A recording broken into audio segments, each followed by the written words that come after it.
fish heads, roly-poly fish heads, fish heads, fish heads, eat them up, yum. Fish heads, roly-poly fish heads, fish heads, eat them up, yum. Yo, welcome back to Catch It, Cook It, and Eat It. I am here with Rob Maass, who is a local New York hero, at least to me, and the fishing community. Rob was the first person to really document fully, extensively, the New York fishing scene, and I just want to say thanks for coming on the show.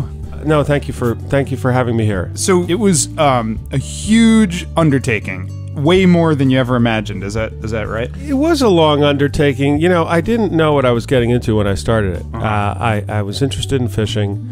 I'd always fished, but not in the city. Right. I started just, doing research and looking for places and people and resources, that would sort of begin to open up the story. Right. And it was sort of one of those classic situations where every situation or person opened up the door to somebody else. Yeah.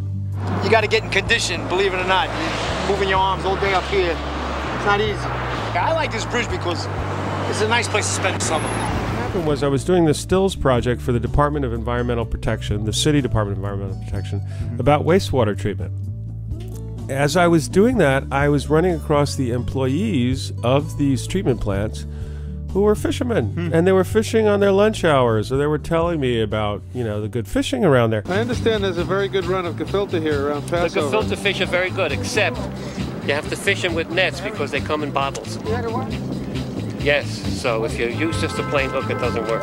I see. Nets is what works. So do you usually catch them in the Passover season? We pass over them most of the time.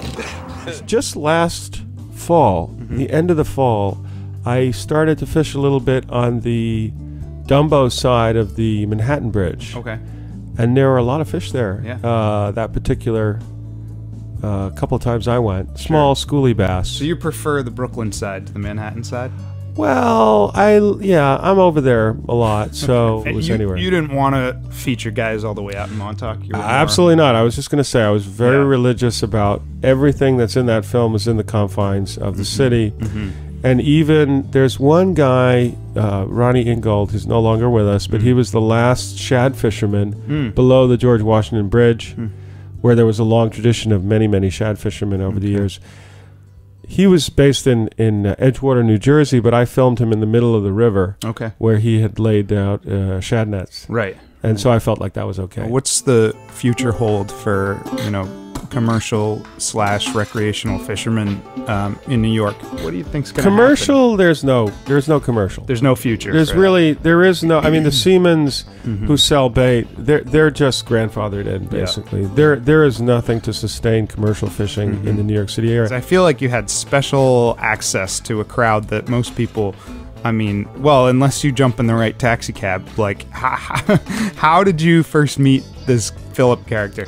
Philip Frabasillo is sort of almost a legend. Yeah. And do you know that we pulled up some of his spark plugs? You're kidding. No. It was amazing. Last year we pulled up some spark plugs. I was like, I know whose spark plugs those are. It's a cab driver in New York. There you go. This is an artifact, seriously. We're going to save this. He's a cab driver, and he's also his own minister guy. So he does a lot of work at the missions and handing out food for the homeless and stuff like that. His cab is plastered with images of him with fish. And is the rumor true that you can actually get a fish off of him? If I don't know. You're not supposed to say. He has food. He has so much gear in his trunk, that sometimes if he picks up people at Kennedy, they have to put the suitcases on their laps. You notice I use spark plugs for sinkers. 3 plugs wrapped together with a little tape. Takes me about 3 minutes to make, and they save me a fortune. And 3 plugs are big enough for the big stick. 2 plugs for the little sticks. I'm gonna give this a little bit of a cast here. There's a Coney Island whitefish in there too, actually. Gary, was that yours? Nah, am I really kidding me? I'm lucky I wish I could fit that. You put a body underneath the shin. Never used to be able to see it before. Yeah! There's Dominic. To tell people's stories in a way that you connected with it emotionally in certain ways, not just as a compilation of facts. Well, here you can catch flounder, and there you can get albacore, and wow, isn't that neat? But also, people, real people, and what it means to them. Sure. And I think that's why, in some places, people really took to it and said, yeah, this is an interesting story, and they're interesting people. It says something about people everywhere, Right. But it takes vigilance. And I think that the more people are aware of the issues that surround it, the better they'll be. I mean, we've become more responsible about it. We know we don't have an unlimited resource of anything. Right. Philip, come on, Philip. It's terrible. Look at the size of this fish. I can't pick them up. What's too heavy? Come over here. He puts it in my bathtub. We should put it in his wife's bathtub. Philip. Here I am, Mom. Come and take the fish out of here so I can get out of the bathroom. Gotham City. A city of justice. A city of love.